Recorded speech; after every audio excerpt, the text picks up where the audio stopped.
His code name is Eraser. You're in an extremely high-risk situation, Miss Collin. That should have been explained to you.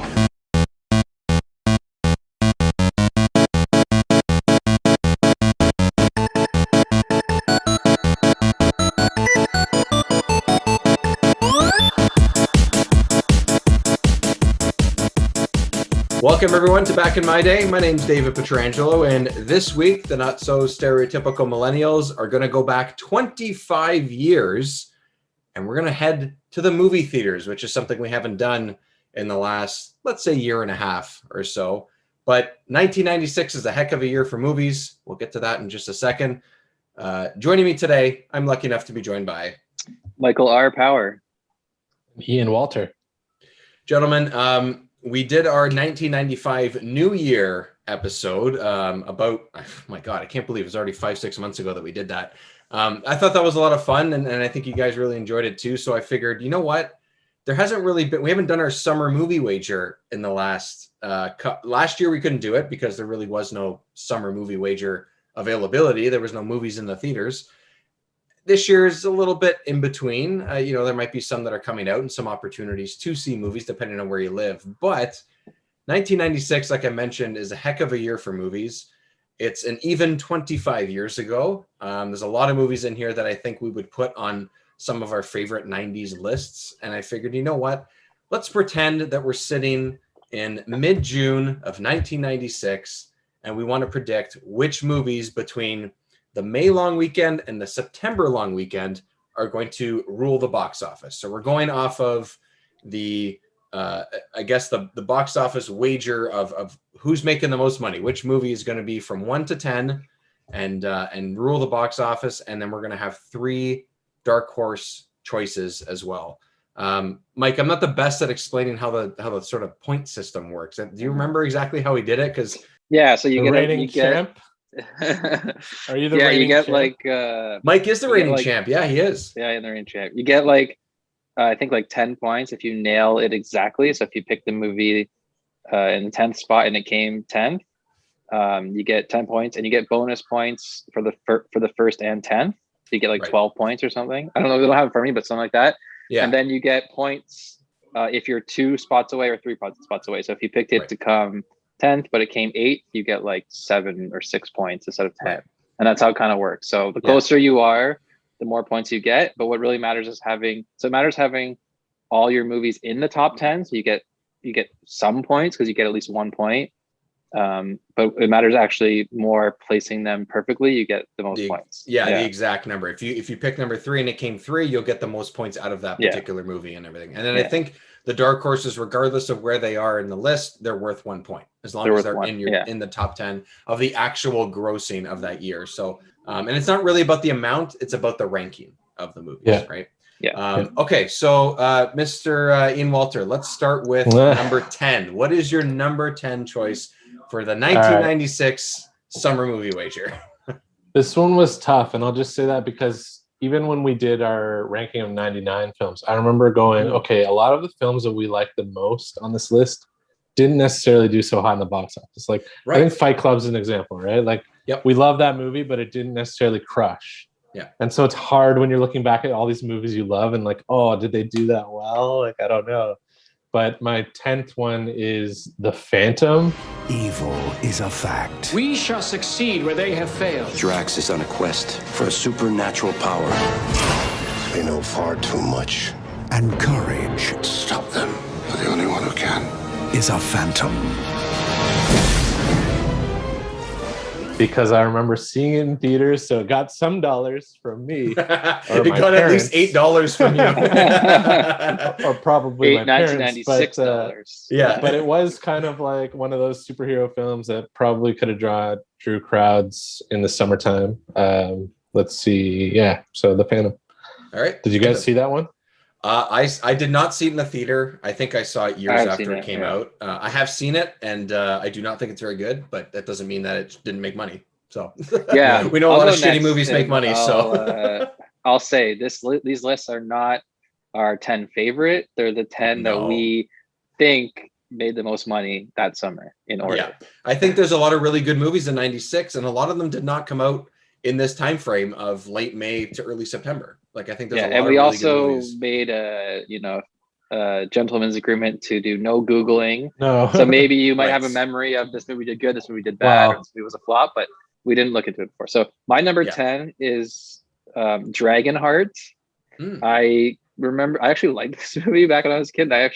I think I kind of remember it sort of flopped, I think. And it was sort of like a box office. So but I'm thinking 10 might be the where it's set, because I think it was still pretty popular. Everyone kind of knows it. It's kind of like a joke, I think, to some people And we that saw were older that- in that time. We saw that one in the drive-in as well, so Yes. we got our money. Oh no way! Got our money, yes. So I'm thinking number 10 might be a good spot for that. All right. That's on my list. That is not my number 10. And I definitely saw that in the movie theater too. I remember one friend of mine was super jazzed about seeing this movie. I want to say we saw it on his birthday because I know that he has a summer birthday. So it's possible. That's on my list. But my number 10 is one of the only family movies on this list at all. And it's The Hunchback of Notre Dame. I don't remember this doing very well, and I think I have a recollection of this not being one of the highest Disney movies, but because it's a kid's movie and it seems to be one of the standouts in this time frame, I was confident enough that this should be on the list. Whether it's at number 10 or not, we'll see, but that's the animated Hunchback of Notre Dame movie is my number 10. I was wondering if Disney was going to make an appearance. That is one of the ones that like fades from my mind of as how successful it actually was. Yeah, I don't remember. I don't think it was a runaway, so it might not even be on the top 10. But it's worth a guess. I'll give it a shot. We'll see what happens. Yeah. Number 9. Number 9. Yeah. So again, I don't know anything. I'm flying blind here, but my top 5, I'm at least confident that are probably in the list, I hope. Mm-hmm. Whereas the bottom 5 is just like a crapshoot. So my number 9 same. is also one that we saw, like I mentioned, in the drive-in theater. That's Dragonheart. We got nice. Sean Connery voicing the dragon, and it was a good time. Maybe others felt the same way. Yeah, I liked it as a 9-year-old or whatever. So I don't know how I'd like it now, but so because you guys both have it on your list, I'm just gonna say it's my number 7. Okay. So it's not my super number 9, high, but somewhere there. My number 9 is Hunchback of Notre Dame. Okay. So I figured there's just doing these over the past few years for the the current years. There's usually a kids movie that falls like in there in the top 10. So I figured being Disney, but I don't remember it doing exceptionally well, so that's why I kind of placed it at 9. Yeah, it's one of those ones where if you're at the age, you might have gone for a birthday party or something like that. I definitely saw it in theaters. So. That's the thing. So which one? I think I did Hunchback. Oh, I think I did too, but I actually don't. It didn't make my top 10. Okay, well, that's all right. Surprising. I squeezed it is it in Disney, there. so it might be on there, but it might be. Yeah, we have no idea. We don't know what we're doing, guys. Yeah, we don't. Okay, so my number 9 is actually, it could be actually the only movie on here that I surprisingly, I don't know, to me surprisingly, I think a lot of people like this movie, but I just do not like this movie straight out, especially because of who is this lead star in this movie is Cable Guy. That's my number 9. I do not like this movie. I have the tried... lead star. I mean, the movie, but the lead star you don't like? No, I don't like the movie. I love Jim Carrey. Jim Carrey's amazing, especially in the 90s. Yeah. I just cannot get my head around enjoying this movie. But I do remember it being popular, but it could also be popular because I just know people watched it. I don't know if it actually did well in the box office. So that's the thing. I in my mind it's a flop, but it's Jim Carrey, so it probably made money. But I'm like, it didn't make my list. I don't know. I want to say it didn't make my list either because I remember it being a historical flop. I remember it being like Jim Carrey at the height of his career and everyone being surprised that it flopped. So yeah, fair enough. I is it on me? Or is it no, yeah. So I Right. think that means I'm on my 8. So I went with a sports film, Tin Cup, Kevin nice. Costner. Mhm. It's got that. You would think that it would draw a crowd up to the theater. It's not necessarily the children crowd, but it could be like Friday night. What are we gonna go see? Okay, let's see Kevin Costner's sports film. So it's a fun It's a movie. good pick. Good Sure. pick. yeah. Okay, but my 8, I picked Eraser. Your new name is Deborah Elliott. You know the signal. 911, I get out of the apartment. I work alone. If anyone comes to you and claims that I've sent them, use this. So it's sort of a lesser known Arnold movie. So I figured it wouldn't have done, a top 5 or top 3, but maybe he's in his 90s mode. So he's still a draw, hopefully, and hopefully it made the list at least somewhere. And I just slotted in at 8. Yeah, I remember Eraser being a weird movie, but still it's Arnold, it's action, that sells tickets. And I think we were too young to go see it in the theater for sure. But it's also my number 8 for sure. For pretty much the same reason. I think it's just outside the Arnold height, like it's just there. But again, it's Arnold, so he's probably going to sell tickets. It was kind of my guess. And I do remember enjoying this movie. I haven't seen it in forever, so I have no idea if it's even any good. So Eraser's, so Eraser's my number 8, and number 7 is my Dragonheart because I mentioned that earlier. You've been erased. You've been erased. It's basically about a giant, super powerful set of guns. This guy's running around working for the TVA apparently. So that's right. Yeah. So if I'm gonna go on my 7, I'm gonna stick with sports. I'm gonna go with 2 household names: Wesley Snipes, Robert De Niro, The Fan. Nice. I haven't seen that movie so long. Oh man, I like that movie. I have it on DVD. I'm hoping that it was just as popular in '96 as it was when I got around to watching it. So. Yeah, I feel like names sold a lot more maybe in the 90s, or there was more of that name recognition as opposed to what there is now. That's one that I pondered for a long time, but it didn't make my list or my dark horses. So that would be points for you, Ian, if it makes it. So my number 7, if that's on the list. Yeah. My number 7 is A Time to Kill, which is I remember the movie. I think it's Matthew McConaughey and Samuel L. Jackson or something. Yep. And it's John Grisham, I think. It's a Grisham book, yeah. I actually, it's a big blind spot for me because I've never seen it, but I remember one time seeing another John Grisham movie and then reading the Wikipedia page and seeing that this was kind of like his biggest movie. I don't know, that's in my mind. So I figure, okay, this has to be here somewhere. So anyways, that's my logic. That's an interesting choice. I love it. Yeah. I think it's technically connected to Along Came a Spider, right? They had both Along the same Came a Spider, I character, think same was just actor. before or just after. But it's the same. It's also based on the them. same character, I think. So I think it's technically a franchise. So Yeah, you might have a winner there. I've seen both, but I couldn't tell you. It's in my mind some reason that it's the most famous or biggest John Grisham movie. It may not be, but or his first big hit or something. So it's definitely one of his bigger ones for sure. Yeah. So my number 7 is, we'll skip over because it's Dragonheart. And all right. And I will. Back to Ian. Ian, you can go over your 6. I'll say my 6 quickly because Mike just said it. It's A Time to Kill. That's my 6. Okay. All right. So Ian, what's your 6? I'm gonna pivot from sports into comedy and get a little Mr. Mom action with Multiplicity. Nice. So Michael Keaton's back at it again, and he's warming households' hearts. That's what Mr. Mom. This Ian's list is so different than ours, and mine and Dave's seems to be kind of. So it's gonna be interesting. My 6 is Multiplicity's on my list, but it's not in that spot. Okay. Yeah. My number 6 is Striptease. Yeah, nice. Striptease. I mean, more that I just remember that being a big movie. And I don't know. I just for some reason put it in there. It probably, now I'm thinking about it now, it seems like more of a cult classic and maybe didn't even make the list. But that's where I have it. We'll see where it falls. And that was your 6, right? Yeah. Okay, so why don't you guys do your 5 because I've done my 6 already with A Time. So now we're into my top 5. I'm gonna be very sad if any of these do not land in the top 10. I feel the same about mine. But okay, let's see. This one, another comedy crusher, The Nutty Professor. Eddie Murphy, come on. Yeah. Playing himself like 10 times over. So, I was gonna say like 19 times. Can I make a prediction right now that we all have 4 of the same top 5? 4 or 5 of us are all the same. Yeah, I was gonna say at least 3 are the same. Yeah, I'm saying 4. My 5th is Tin Cup. I don't know. I just think that's a big movie. I don't know. Yeah. I think it might be bigger than it is, but I think that would have done well in the summer. We'll see.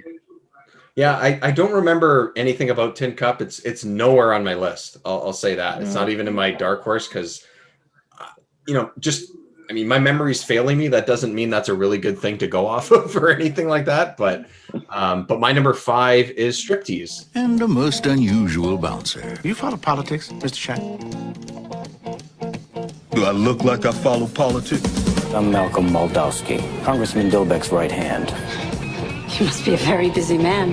Striptease. Because I do remember this being big. I do remember this being, whether it's good or not is a whole other thing. You know, we can, that's, not that The Nutty Professor is a brilliant movie or anything, but you know what I mean? Like I remember it being something that was always sort of in the zeitgeist, so to speak, around that time.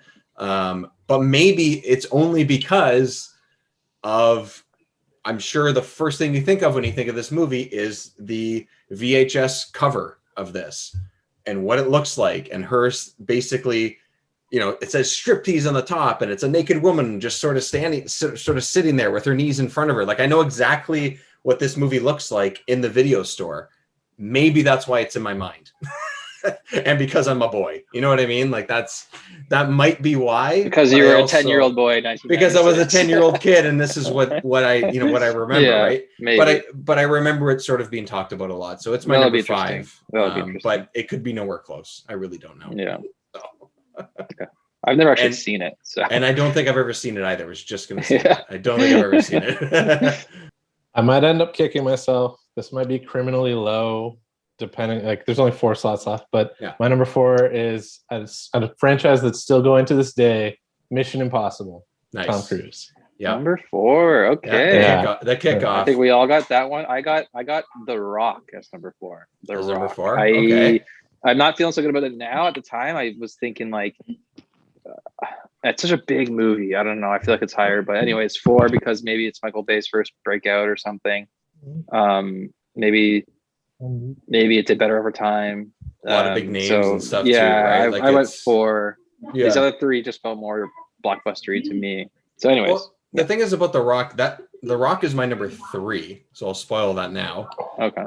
And the thing is about The Rock is that I remember, you know, friends, siblings and stuff that were like 3, 4, 5 years older or whatever, that like they went to the theater to see this. And this was the action movie that they really were dying to see and they couldn't stop talking about at this time. And, you know, at the time they were in their mid-teens and this was like perfect. There's a bombastic Michael Bay with all these stars in it and stuff. I was like, you know what? That alone sort of gives me confidence in thinking, you know what? This is probably a top 3. So that's my number 3. Hi. I'm an agent with the FBI. I'm Stanley Goodspeed. But of course you are. At least he got his name right. Now, all that stands between a city and a disaster. The power of this chemical is way beyond anything you can imagine. That's why you're coming with us. Is a man who's never seen combat. You're a chemical freak. I'm a chemical super freak, actually. And another who's been out of action for 30 years. I'll say that first because you mentioned it. And then my number 4 is The Nutty Professor. Nice. So I think that is almost a guarantee to be in the top 5. Hey, our lists are so similar. My number 3 is Nutty Professor, so you flip. Oh, is it really? Yeah. There we go. And I was gonna say my number 3 is The Rock. Okay. Honestly, The Rock it's one of my favorites from 1996, but it also was a summer smash. And it's Nicolas Cage and Sean Connery. I mean, the movie is incredible. I'm starting to think it could have been number 1. I don't know, man. I'm starting to think it could be number 1. I would not be surprised. I honestly would not be surprised if it is. Well, you guys might be surprised with my number 2. Are we on number 2 now? Yeah. Did you do 3, yes, Mike? We are. Oh yeah, you did Nutty 3. Professor. Nutty Professor. Yeah, all right. Yeah. Let's go to 2. Let's fire right through. Where Mission Impossible might have been criminally low, depending on where it falls. I thought that maybe Mission Impossible made its money in the sequel, and then Eraser is my number 2. It's Arnie. Oh shit! I think he smashed it. I think he hit the smash button, and everyone came out because the last movie he did was True Lies with James Cameron. He was still good. He was still an action icon in the mid 90s. So and True Lies was probably 2 years before, so it's still pretty fresh in everyone's, or the year before or something. Yeah. So and True Lies is like, you know, everyone knows that movie. Yeah. That's fair. That's a fair estimate. That's good. Okay, I had 2. That might make me the one who's erased. We'll see. Erased from this competition. You might be eliminated completely from this. Yeah. Yes, well, I might have done the impossible here and put Mission Impossible as number 2 and completely nailed it, but maybe not. But I just sticks out in my mind as just huge franchise, huge movie, touchstone movie. That's why to me sticks out too. No idea how it did at the box office at all. I just figure it's the most well-known movie franchise on this list, so it must have done well. I don't know. That's my only logic. I'm starting to think we all nailed the number 1 though. Yeah, I think we all have the same number 1. And Mike, our lists are like mirrors of each other, man. Mine's Mission Impossible number 2 as well. So okay. Yeah, I think now when you look back at it, it's sort of like cheeky that you can kind of look at the technology and say like, oh, it's so dated or whatever. But man, I remember returning to this movie so many times too. And if that's just a prime example of people our age, or at least around our age, that may have seen this movie, or people that are older than us and know Mission Impossible from the 60s and 70s and stuff like that, that's, you know, it's an easy way to get someone like Tom Cruise, an easy way to get butts in seats. And it was, I think it was a huge movie. You know, I really do remember it being a really big movie. And I do think that the money really came in 2, 3, 4 and all that for sure.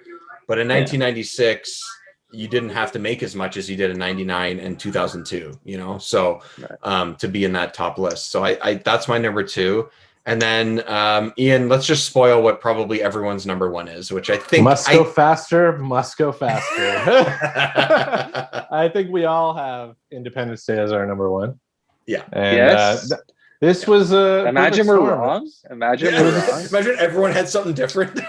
Yeah, it was a summer slam. It was a holiday weekend in the States, like 4th of July. It was everything. Like it was Will Smith and Jeff Goldblum. Like it was just like this movie. Yeah. And I will say, I think we've been a little hard on Independence Day in the past when we brought it up. So I think we need to bring it back around and acknowledge it for what it was, a dope ass movie. Yes, agreed. Great movie. Have I been hard on it? I apologize if I have been, but honestly, I probably have, because really when you look at it, I think that it's not a fantastic movie, but that doesn't mean that it's not, like you said, Ian, the perfect holiday weekend movie, summer blockbuster ridiculousness. I mean, to me, like, what's the difference between Independence Day and some of the Fast and Furious movies? Like, what's the difference? You know, just the year that they came out, right? Yeah, it's ridiculous. Yeah, it's out there and it doesn't always make sense, but so what? Are you having fun in the theater? Are you watching it with your friends, even on DVD or VHS the following summer because it's that good? Yes, you are. So what's the difference? Yeah. You know, I'll take Independence Day over any of those Fast and Furious movies. So will I. But still, similar stuff, right? Plus, a lot of these '90s blockbusters have like a gimmick. Like The Rock is Alcatraz, and we're going back to Alcatraz. Yeah.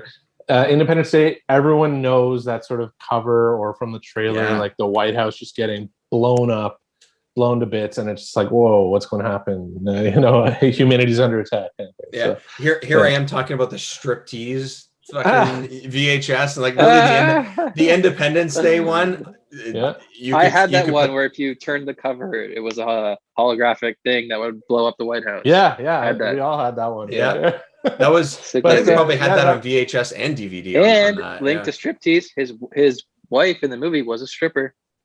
So it has that element really? Too. I don't remember that. Pretty sure, yeah.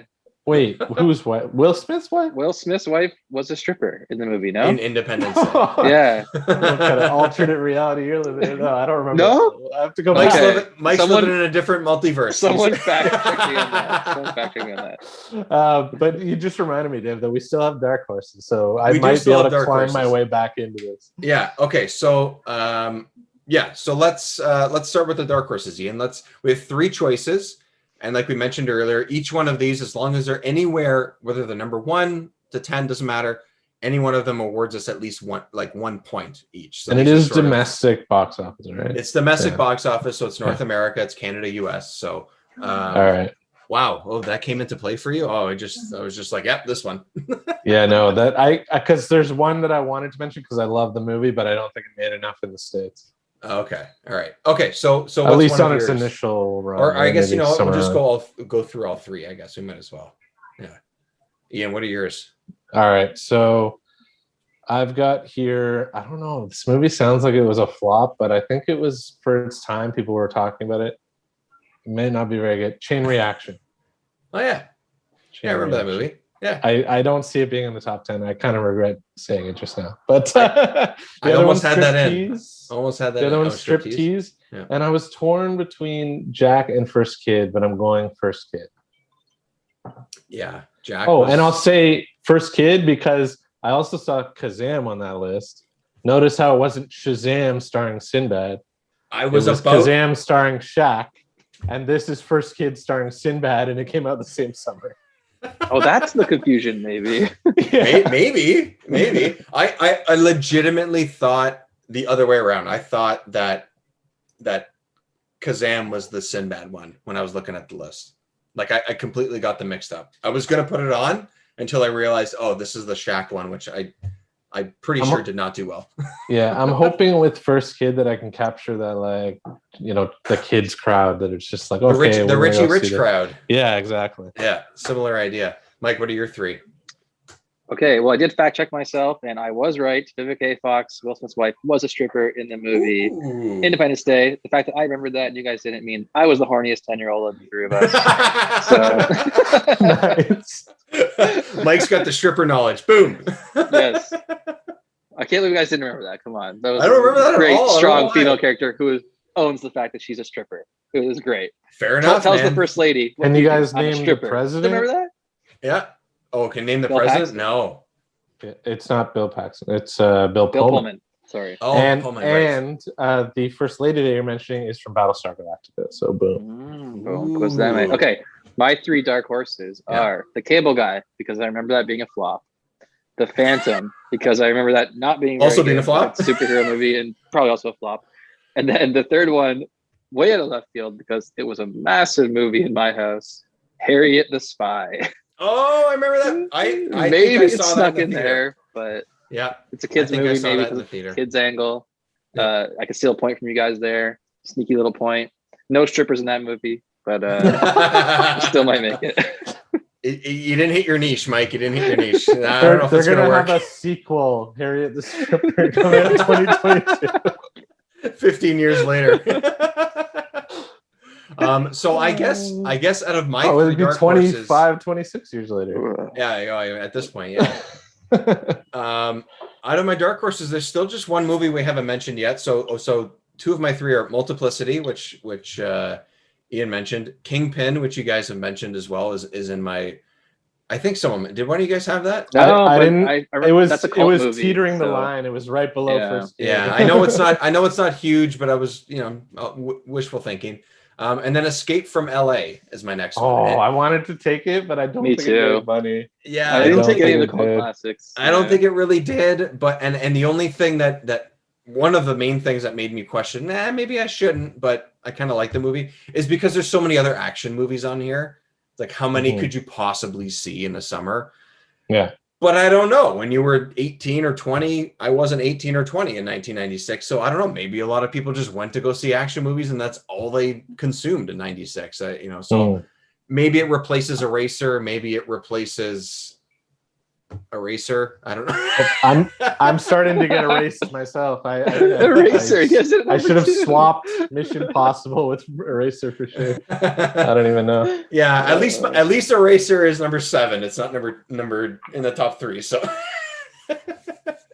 but again, it could be one of those picks where it's closer to the one that you said number 2, right? It could be closer to your pick than it is to mine or Mike's. Right. As long as it's closer to where you picked, then you get the points. So I think so. That's our list. So we have anywhere from Independence Day to Multiplicity to Eraser to The Hunchback to A Time to Kill. Yeah, Harriet the Spy. We're all over the place, right?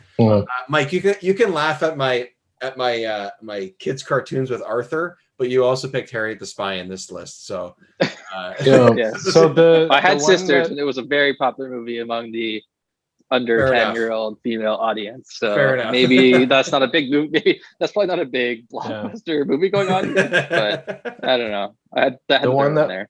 The one that would have had an international draw for me was Trainspotting, but I don't think it made enough. I thought of that for Dark Horses too. Yeah. All those movies cult movies that I really like, Kingpin, Trainspotting, Escape from LA, like I didn't pick them because I figure they found an audience like later after. Yeah. That's when I think cult classic, I think didn't do well in the box office, but found its audience on DVD or VHS or whatever, and became a popular movie. So that's why I stayed away from those. But I honestly, like, I could obviously be wrong, and I don't know anything about it, but that was my logic. Yeah. And the one that made me sad that wouldn't be on the list is The Frighteners. I just like that movie. I don't know. Oh yeah, I forgot. Yeah. Oh yeah, right. That is pretty good. I forgot about that. Could it be, man? Usually there's a horror movie on the list. Not usually, but sometimes a horror movie does make it. One sneaks in I somewhere. think like it's more of a recent thing where the horror movies kind of creep out of nowhere and make like tons of money, right? There does seem to be Creep. at No least pun one. intended. Yeah, Creep. no There was pun a or creep- all puns. Some sort of creep show on the list, or was it? I can't remember. There was a what's it Crypt called? from Tales from the Crypt. Tales from the Crypt. from the Crypt. Yeah. Which when I saw that, I was like, that they still made those in '96. Like, geez. I can't wait to see how wrong it was a we are. long I can't wait to see. series. It was like 17 years of it. Wow, crazy. I can't wait to see us not get not getting Independence Day as number one, and like how wrong we are. Like only get like 4 of them on the list. Like, well, the it's gonna be funny. problem too is like I remember running into this problem the last time we did it, so I left it off the list. Like something like Bulletproof, it came out in August, so I was like, it came out in September actually, so I was like, there's no chance it made that. Yeah, because it needs to make a decent amount of money. Yeah. So like by the time it's like Labor Day weekend, like you got to see where they would be at. So the ones that came out later are like riskier.